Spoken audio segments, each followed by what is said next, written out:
Jersey's own Zach Gelb. Or maybe it's Pennsylvania. Anyhow, it's one of the two, I'm pretty sure. The Zach Gelb Show continues on Fox Sports 920 The Jersey.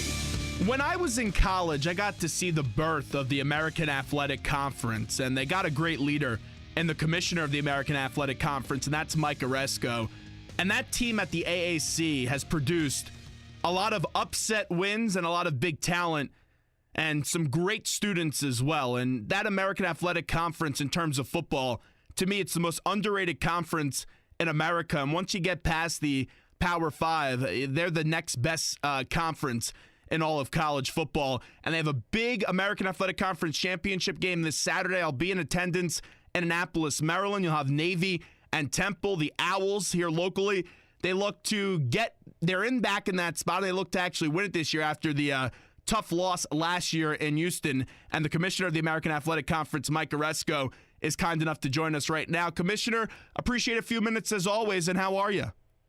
Well, very, very well. Thank you, Zach. Thanks for the kind words. Very much appreciated, especially about our conference. I really I do appreciate that. We've got a lot of great teams that play hard, and I do think they're a bit underappreciated, but I appreciate, again, the coverage you give us, and should be a heck of a game. I'm glad to have you there. Well, thank you so much. And really, you guys have a lot of good players in this conference. You have better people, though. And you look at the leaders of these two football teams, in Ken Niamatu Lolo and Matt Rule. How about those two leaders and what they've done at their respective places? Well, they're mirror images in some ways. Their teams play hard, tough, hard-nosed football. They're outstanding coaches. They're two among our best. Kenny has done a remarkable job at Navy over a long period of time, and Matt has done a lot of people would say he performed a miracle in the way he took that Temple program, which for years had not been particularly relevant, and just has raised it to levels it's never seen. So they both deserve an enormous amount of credit. But the interesting thing is they both play hard-nosed defense. They both rely on a strong running game, which you don't always see in college anymore. These are not those spread offenses that you're used to seeing, but they're very effective at ball control. They can throw the ball when they need to. Obviously, Philip Walker is an excellent quarterback, and Will Worth has shown for Navy that he can throw the ball, and when they need to throw, they will. In fact, they'll surprise you when they don't need to. So it should be a terrific game. It's on ABC, national game. It's going to be a nice day weather-wise. Tremendous environment at Navy Marine Corps Stadium. The brigade will be there. I think they've got a flyover, and I know Temple will be bringing its fans, its band, spirit people.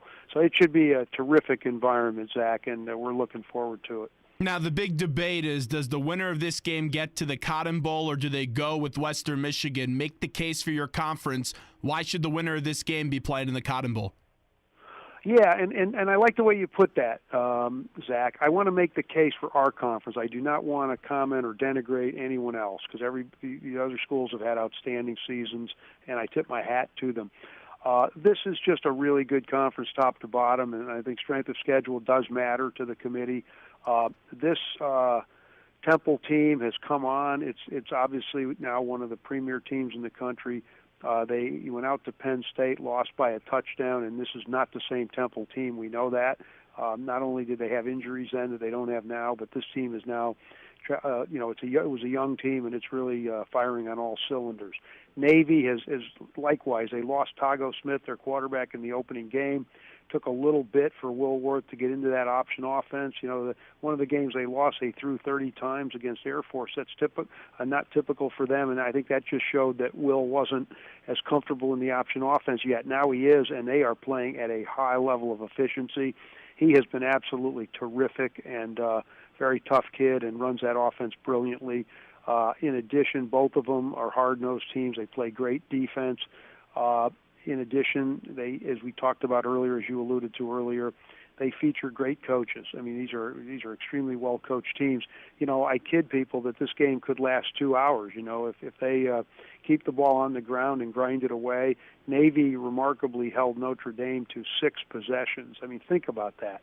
6 possessions the entire game. If Navy gets that option going, they can hold the ball for 8-10 minutes at a time.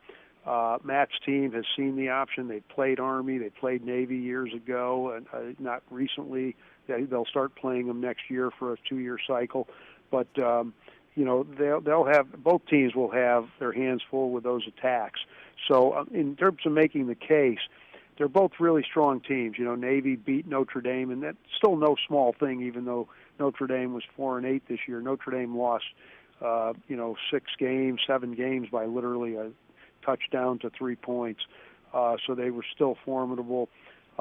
Navy's had, as wins over Temple, Tulsa, Houston when they were ranked 6th in the country.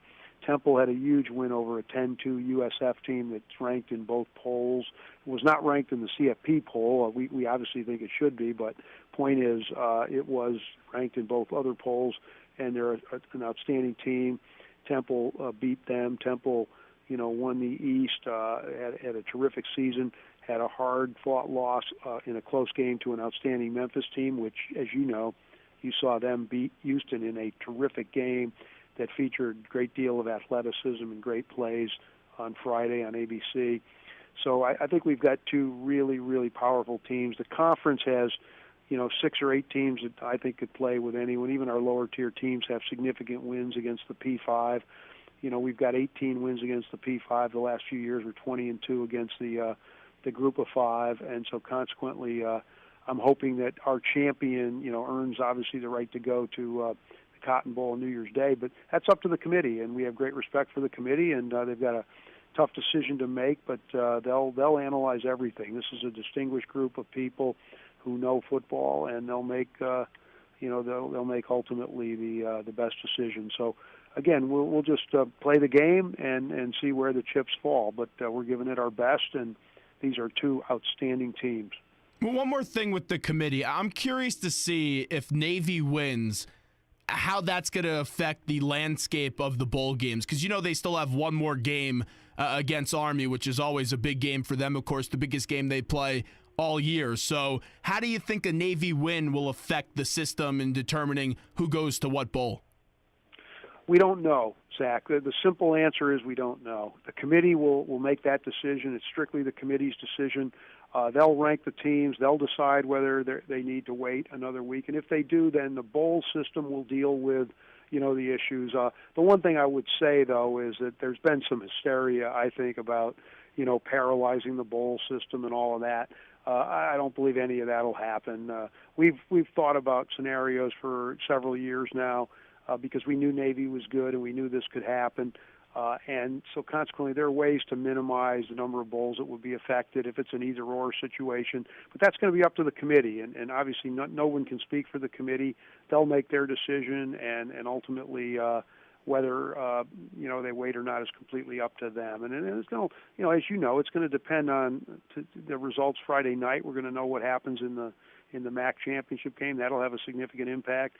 We'll know what happens with Navy Temple on Saturday, and we have no idea who's going to win that game. We'll see, but it really, again, it's a committee call, and we're going to leave it up to them and not speculate on what they might or might not do.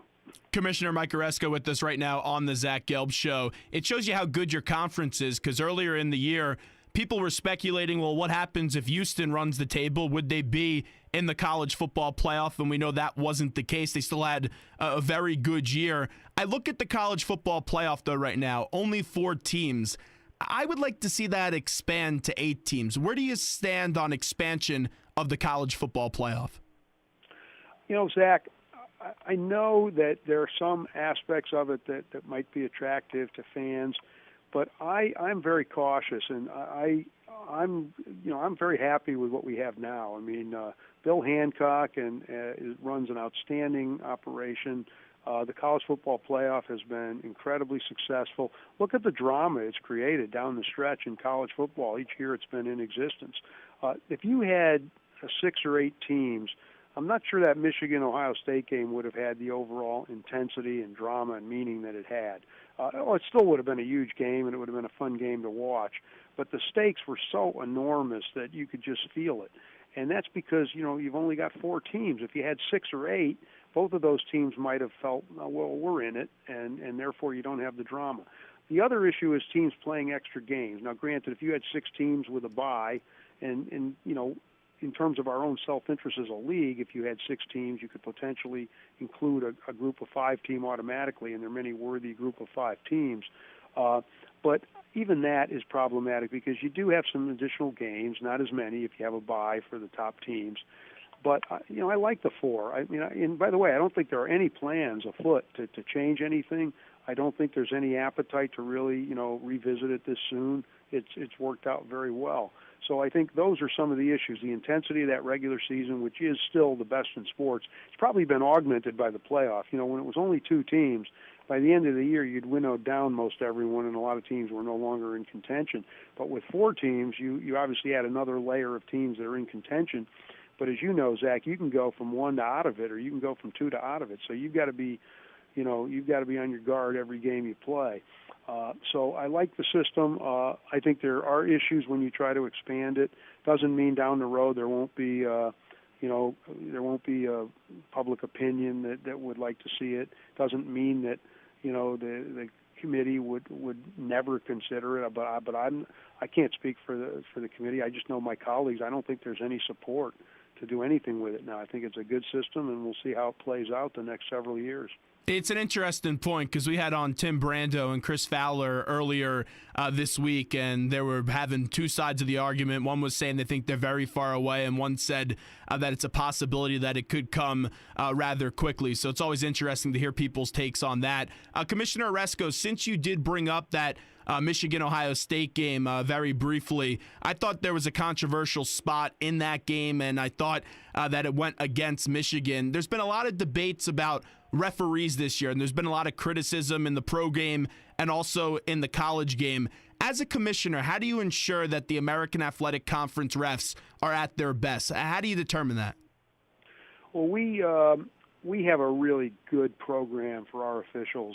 Terry McCauley, who is our supervisor of officials, is an NFL official. He has refereed 3 Super Bowls. He is highly regarded, and he puts our crews through an intense training program. It's year-round. They meet in the summer. They go over everything. He studies everything. He reviews everybody each week. He reviews plays. We look at charts to see what we're calling and not calling. We have a certain philosophy in our conference. It's the old Dave Perry Big Ten concept. Make it be there. Make it be there. Don't call penalties that are incidental and that don't need to be called. Make it actually be there and make it matter.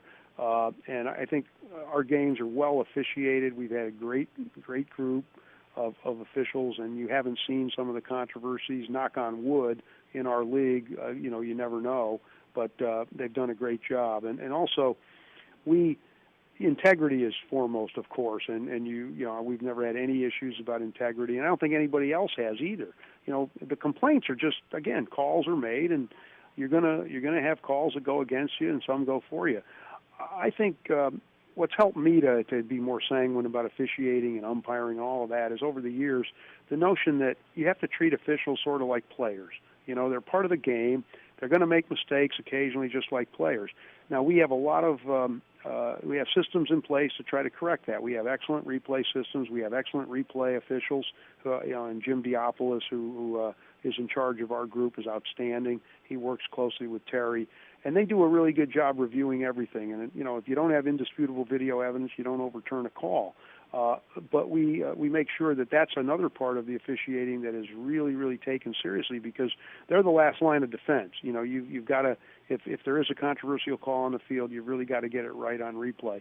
So I think our officiating has been good, and I give credit to Terry and also to Scott Draper, who's our associate commissioner for football, who oversees the whole operation. And he and Terry meet every week. They review officiating. They give me reports, and we make sure that our officiating is not only abiding by our own principles and how we want games officiated. One of the controversies, Zach, this year has been with NFL. I for many, many years has felt that, boy, there are a lot of flags sometimes, in NFL games, and I know that some commentators have pointed that out. And you want to be judicious. You want to make sure that games are being called in a way that they're fair to the players who play the game and have to play it at a high level. You want to make sure that your games are obviously officiated to the highest level, and that they're that they're smoothly done, and you want the games to be watchable, of course. And so consequently, you have a certain philosophy, and our philosophy has been that our officials are very judicious. It's not a question of getting every little grade. It's a question of using good judgment. It's a question of being again able to determine in certain circumstances what the appropriate call is, and I think our officials do a heck of a job. I'm very proud of them. They're really good guys also, and we'll see. But officiating it's very important because it's one of the headaches you have as a commissioner. Everybody's got a different view of it, and when a call goes against a team, it's a tough thing. It's a hard thing. But our coaches have been great about it. We've had very few instances where anybody's been talking about it publicly, and we have a policy similar to other conferences where we don't permit commenting on the officiating publicly. Coaches have an opportunity to talk to Terry each week and go over the calls, which is a good part of the process. Everybody, and we also, one last thing, Zach, we encourage communication among our officials and our coaches. We want our officials to talk to our coaches during the game. They obviously can't do it on every play. The games would go 5 hours. But the point is, when explanations are needed for key calls and that sort of thing, our officials are very good about that. They communicate well, and our coaches have talked about that. So in the end, that's really another big part of officiating, that you have a smooth operation on the field. Wrapping up with Commissioner Mike Aresco, who joins us right now, the American Athletic Conference. Commissioner, the conference lost a pretty darn good coach over the weekend who did a lot in the infant stages of this conference, and that is Tom Herman. And you can't blame Tom for leaving. Did a lot of good things at Houston, and that Texas job is a once-in-a-lifetime opportunity. Your reaction when you saw the news that Tom Herman was leaving Houston? It was mixed, as you can imagine, Zach. First of all, the feeling was I felt gratefulness to Tom Herman for what he did for Houston and for our conference. He was an outstanding coach. He was an outstanding ambassador for our league.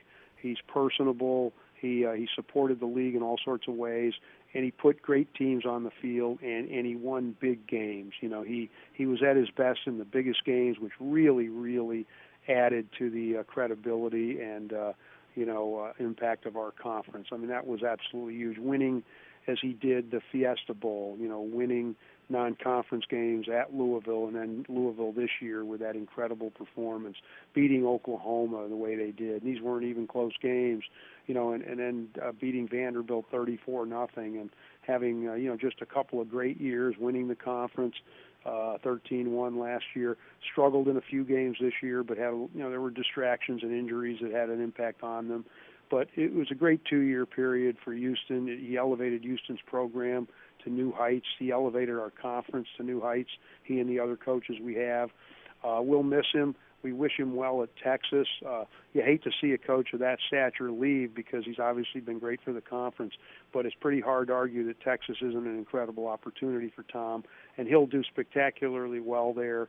He's a great coach. He once coached there as a graduate assistant. He knows Texas. He can recruit Texas. He's got great relationships with the high school. He's a great recruiter. And if you know him, meeting him is kind of like, there's certain personalities, Zach, that when you meet him, it's like opening a bottle of champagne, and he's that kind of guy. No question.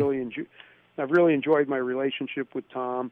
But again, it's bittersweet because you hate to lose him. Houston, I'm sure, will, because of what Tom's built there, be able to attract an outstanding coach.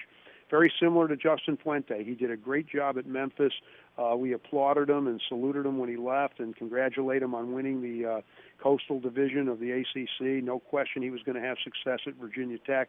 But when he left, he did not leave an empty cupboard. He left a great program at Memphis, and Memphis hired Mike Norvell, an outstanding young coach. And he's carried forward the legacy of Justin, and Memphis is in great position for the future. Very young team.